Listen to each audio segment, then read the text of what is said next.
Hello అందరికీ, welcome to SS home foods.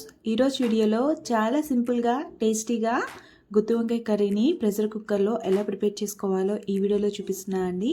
First time చేసినా కూడాను అడుగు అంటిపోతుందనే టెన్షన్ లేకుండా సింపుల్గా ఇలా ప్రెషర్ కుక్కర్లో ప్రిపేర్ చేసేసుకోవచ్చు. ఫస్ట్ దీనికోసం గుత్తి వంకాయలోకి స్టఫింగ్ ప్రిపేర్ చేసుకోవాలి. దీనికోసం స్టవ్ ఆన్ చేసి ప్యాన్ పెట్టుకొని ఇందులోకి ఒక 1 టేబుల్ స్పూన్ ఆయిల్ వేసుకొని మొత్తంగా ఈవెన్గా ఇలా స్ప్రెడ్ చేసేసుకోవాలి. ఇందులోకి ఒక 2 టీ స్పూన్ మినపగుళ్ళని అలానే ఒక 2 టీ స్పూన్ శనగపప్పును కూడా వేసేసుకొని లో ఫ్లేమ్లోని ఈ మసాలా అంతటిని కూడా ఫ్రై చేసుకోవాలండి. ఒకవేళ మీకు మినపగుళ్ళు శనగపప్పు కనుక ఇష్టం లేకపోతే స్కిప్ చేసేసుకోవచ్చు. చక్కగా వీటిని ఇలా వేయించుకోవాలి. ఫ్లేమ్ మాత్రం హై ఫ్లేమ్లో పెట్టుకోవద్దు. ఇందులో ఏ ఒక్కటైనా మాడిపోయినా కూడాను కర్రీ అంతా కూడా టేస్ట్ మారిపోతుంది. చక్కగా లో ఫ్లేమ్లోని దగ్గరుండి ఇలా టర్న్ చేసుకుంటూ వీటిని రోస్ట్ చేసుకోవాలి. ఇలా బాగా రోస్ట్ అయ్యాక ఇందులోకి ఒక 2 టేబుల్ స్పూన్ వేరుశనగ గుళ్ళని కూడా వేసేసుకొని లో ఫ్లేమ్లోనే వీటిని కూడాను బాగా రోస్ట్ చేసుకోవాలి. ఇలా వేరుశనగ గుళ్ళు కూడాను ఒక 2 నిమిషాలు రోస్ట్ అయిపోయాక ఇందులోకి ఒక 1.5 టీ స్పూన్ ధనియాలని అలానే ఒక 1/2 టీ స్పూన్ జీలకర్రని అలానే ఒక 1/4 టీ స్పూన్ మెంతులని వేసుకోవాలండి. ఒకవేళ మెంతులు కనుక ఇష్టం లేకపోతే స్కిప్ చేసేయండి. బట్ మెంతులను వేసుకోవడం వల్ల చాలా మంచి ఫ్లేవర్ ఇస్తుంది. ఇలా చక్కగా అన్నింటినీ రోస్ట్ చేసేసుకోవాలి. వీటన్నింటినీ బాగా రోస్ట్ చేసుకున్నాక ఇందులోకి ఒక 2 యాలకులని ఒక 2 దాల్చిన చెక్కల్ని ఒక 4-5 లవంగిలను వేసేసుకొని వాటిని కూడాను లో ఫ్లేమ్లో పెట్టుకొని ఒక 2 నిమిషాలు బాగా ఇలా కలుపుకోవాలి. ఇలా కలుపుకున్నాక ఇందులోకి ఒక 6 జీడిపప్పు పలుకుల్ని అలానే ఒక 4-5 ఎండు కొబ్బరి ముక్కలను కూడా వేసేసుకొని బాగా కలుపుకోవాలి. జీడిపప్పు కనుక లేకపోతే స్కిప్ చేసేయండి, కానీ ఎండు కొబ్బరిని మాత్రం తప్పకుండా వేసుకోండి. కర్రీ అనేది చాలా బాగుంటుంది, మంచి టేస్ట్ ఇస్తుంది ఎండు కొబ్బరి. ఇలా మొత్తంగా అన్నింటినీ లో ఫ్లేమ్లో పెట్టుకొని బాగా కలుపుకోవాలి. ఒకవేళ మాడిపోతే అనే టెన్షన్ కనుక ఉంటే ఆయిల్ లేకుండా ఒక్కొక్క దాన్ని జస్ట్ ఇలా ఒక 2-3 నిమిషాలు రోస్ట్ చేసుకొని పక్కకు తీసుకోండి. అలానే లాస్ట్లో స్టవ్ ఆఫ్ చేసే ముందు ఒక చిన్న నిమ్మకాయ సైజ్ అంతా చింతపండును కూడా వేసేసుకొని వీటితో పాటు వేయించుకుంటున్నాను. సాఫ్ట్గా తయారవుతుందండి ఇలా వేయించుకోవడం వల్ల చింతపండు కూడాను. అలానే ఇందులోకి 1 ఇంచ్ అల్లం ముక్కని ఒక 5-6 వెల్లుల్లి రిబ్బలను కూడా వేసేసుకొని బాగా వేయించేసుకోవాలండి. ఇప్పుడు మనం వీటిని కూడా ఒక 2-3 నిమిషాలు బాగా టాస్ చేసేసుకొని స్టవ్ ఆఫ్ చేసే ముందు ఇందులోకి ఒక 2 టీ స్పూన్ నువ్వుల్ని వేసుకుంటున్నానండి.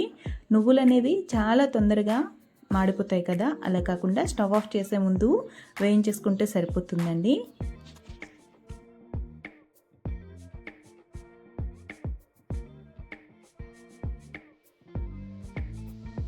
మొత్తంగా ఇవన్నీ రోస్ట్ అయిపోయాక స్టవ్ ఆఫ్ చేసేసి బాగా చల్లారాక మిక్సీ జార్లో వేసుకొని బాగా బ్లెండ్ చేసుకోవాలండి.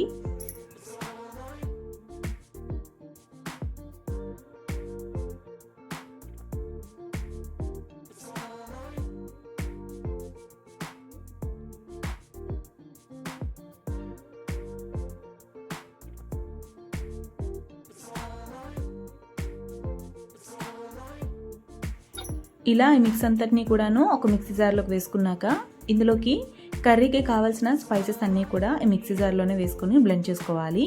చక్కగా ఇలా బ్లెండ్ చేసుకుంటే కనుక మనకి కర్రీలో ఇంక ఎక్స్ట్రాగా ఎటువంటి స్పైసెస్ యాడ్ చేసుకోవాల్సిన పని ఉండదు. ఇక నేనైతే 1.5 టీ స్పూన్ కారంను వేసుకుంటున్నాను. ఎందుకంటే మనం పోపు పెట్టుకునేటప్పుడు పచ్చిమిర్చి ఎలానో వాడతాం కాబట్టి కారంని చూసి వేసుకోవాలి. అలానే ఒక 1/2 టీ స్పూన్ పసుపును వేసుకుంటున్నాను. అలానే ఒక 1 టీ స్పూన్ సాల్ట్ని వేసుకుంటున్నాను. సాల్ట్ అనేది ఎక్స్ట్రాగా యాడ్ అవ్వచ్చు. కర్రీ అంతా అయిపోయాక లాస్ట్లో ఒకసారి చూసుకొని సాల్ట్ని అడ్జస్ట్ చేసుకోవచ్చు. ఇప్పుడు వీటిని కాస్త కచ్చపచ్చగా బ్లెండ్ చేసుకోవాలి. మరీ స్మూత్గా బ్లెండ్ చేసుకోవద్దండి, కొద్దిగా పలుకుగా ఉండేటట్టే బ్లెండ్ చేసుకోండి. ఇక్కడ నేను ఒకసారి బ్లెండ్ చేసుకుని నాకు చూపిస్తున్నాను. లైట్గా ఇలా మొత్తంగా అడుగు నుంచి కూడా బాగా కలుపుకొని కొద్దిగా వాటర్ వేసుకొని స్మూత్ పేస్ట్లో బ్లెండ్ చేసుకోండి. మరీ జారినట్టు బ్లెండ్ చేసుకున్నా కూడాను మనకి వంకాయలోకి స్టఫింగ్ అనేది స్టిఫ్గా ఉండదు, జారిపోతూ ఉంటుంది. పక్క నుంచి మనం ఒకవేళ ఫిల్ చేసుకున్నా కూడా స్టఫింగ్ అనేది ఇలా చక్కగా కాస్త గట్టిగా బ్లెండ్ చేసేసుకొని పక్కన పెట్టుకోవాలి. వంకాయల్ని ముందుగా కొద్దిగా ఉప్పు పసుపు వేసి బాగా కడిగేసుకొని ఇలా ఒక ప్లేట్లోకి తీసుకోండి. ఈ వంకాయకి ఎండ్లో ఇలా ఎడ్జ్ పార్ట్ ఉంటుంది కదా, దీన్ని తీసేసుకోవాలి. కాస్త గట్టిగా ఉంటుంది, బట్ అన్నింటికి కూడా ఇలా తీసేసుకొని పక్కన పెట్టుకోండి. ఇప్పుడు వంకాయని ఇలా మధ్యగా కట్ చేసుకోవాలి.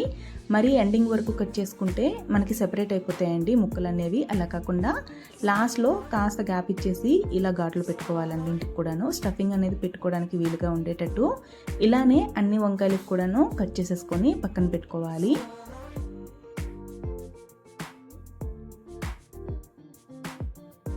అలానే కట్ చేసుకునేటప్పుడు ఏమైనా పోయిన పార్ట్ ఏమైనా ఉంటే తీసేసుకోండి.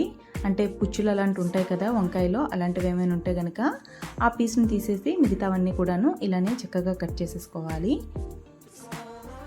ఇప్పుడు ఇలా కట్ చేసుకున్న వంకాయల్లోకి నెమ్మదిగా స్టఫింగ్ని కొద్దిగా ఇలా తీసుకొని లోపల ఫిల్ చేసుకోవాలండి. వీలైనంత వరకు లోపల వరకు స్టఫింగ్ని ఫిల్ చేసుకోవాలి. ఇలా ఫిల్ చేసుకుంటే కనుక మనం కర్రీ అనేది ఫ్రై చేసుకున్నా లేదంటే ప్రెషర్ కుక్కర్లో పెట్టినా లోపల వరకు స్టఫింగ్ అనేది కంప్లీట్గా వెళ్తుంది. ఇలా మొత్తంగా అన్ని వంకాయలకు కూడాను స్టఫింగ్ని పెట్టేసుకొని పక్కన పెట్టుకోవాలి.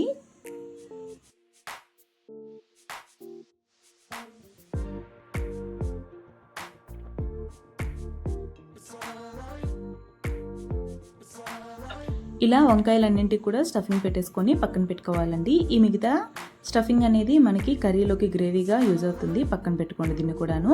ఇప్పుడు అడుగు మందంగా ఉండే ఇలా ఒక ప్రెషర్ కుక్కర్ని పెట్టుకోండి. లేదు అంటే ప్యాన్ పెట్టుకున్నా పర్లేదు, బట్ అడుగు అనేది మందంగా ఉండాలి.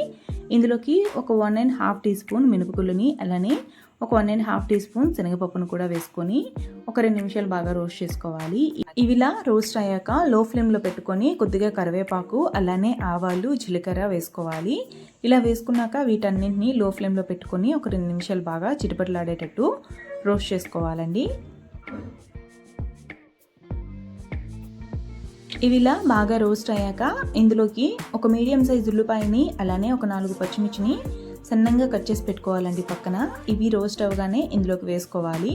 ఇవి ఇక్కడ నాకైతే రోస్ట్ అయిపోయాయి కాబట్టి ఇందులోకి నేను ఒక ఉల్లిపాయని సన్నంగా కట్ చేసి వేసుకుంటున్నాను. అలానే ఒక 4 పచ్చిమిర్చిని కూడా వేసుకుంటున్నాను. అందుకే నేను ముందు చెప్పాను కారం అనేది చూసుకొని వేసుకోవాలి అని. కారం ఎక్కువైనా కూడాను కర్రీ బాగోదు కదా, సో కారంని అడ్జస్ట్ చేసుకోవచ్చు, చూసుకొని వేసుకోండి. ఇలా ఉల్లిపాయలు కూడా వేసేసుకొని వీటిని బాగా కలుపుకోవాలి.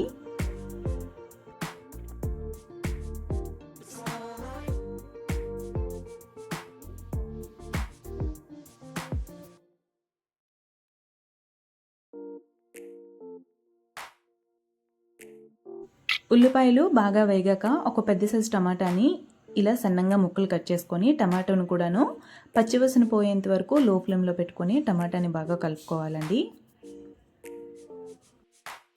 ఇలా టమాటాలను వేయించుకున్నాక మనం ముందుగా స్టఫ్ చేసి పక్కన పెట్టుకున్నాం కదా, వంకాయలను కూడా వేసేసుకోవాలి. ఇలా వంకాయలను వేసుకునేటప్పుడు ఫ్లేమ్ అనేది లో ఫ్లేమ్లో పెట్టుకోండి. మొత్తంగా వంకాయలన్నింటినీ కూడా వేసుకున్నాక ఒకసారి బాగా ఒక 2 నిమిషాలు బాగా కలుపుకోండి. ఇలా ఒక 2 నిమిషాలు బాగా కలుపుకున్నాక మనం ముందుగా బ్లెండ్ చేసి పెట్టుకున్న మసాలా గ్రేవీ ఉంది కదా, మిగిలిపోయింది స్టఫ్ చేసుకున్నాక ఆ గ్రేవీని కూడా వేసేసుకొని లో ఫ్లేమ్లో పెట్టుకొని ఒక 5 నిమిషాలు బాగా కలుపుకోవాలండి.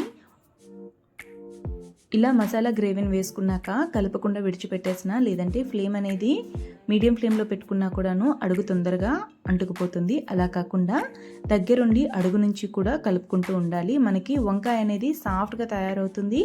అలానే గ్రేవీ నుంచి కూడాను ఆయిల్ అనేది సెపరేట్ అవుతుంది. ఇలా చక్కగా ఒక 4-5 నిమిషాలు బాగా కలుపుకుంటే కనుక మసాలా మొత్తం కూడాను వంకాయ బాగా అబ్జర్వ్ చేసుకొని చాలా టేస్టీగా ఉంటుందండి కర్రీ కూడాను.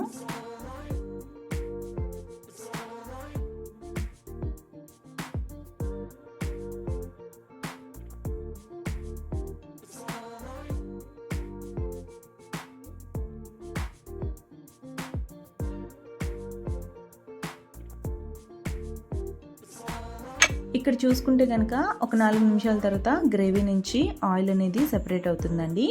ఇప్పుడు ఇందులోకి ఒక పెద్ద గ్లాస్తో వాటర్ వేసేసుకొని కొద్దిగా కొత్తిమీర వేసుకొని విజిల్ పెట్టేసి ఒక 2 విజిల్స్ వచ్చేంత వరకు ఆన్ చేసుకొని ఉంచాలండి స్టవ్. 2 విజిల్స్ వచ్చాక స్టవ్ ఆఫ్ చేసేసుకోండి.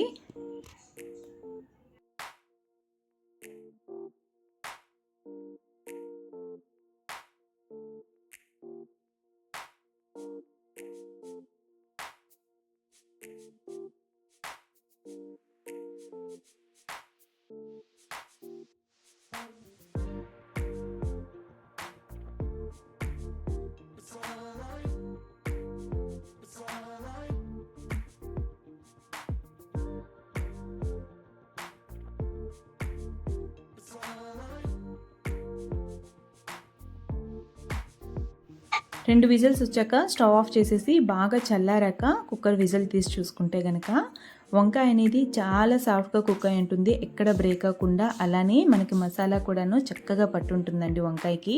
అసలు అడుగు అనేది మాడకుండా చక్కగా గ్రేవీగా గుత్తి వంకాయ కర్రీని చాలా సింపుల్గా ప్రిపేర్ చేసుకోవచ్చండి. చూసారు కదా ఎంత గ్రేవీగా చక్కగా కుక్ అయింది గుత్తి వంకాయ కర్రీ.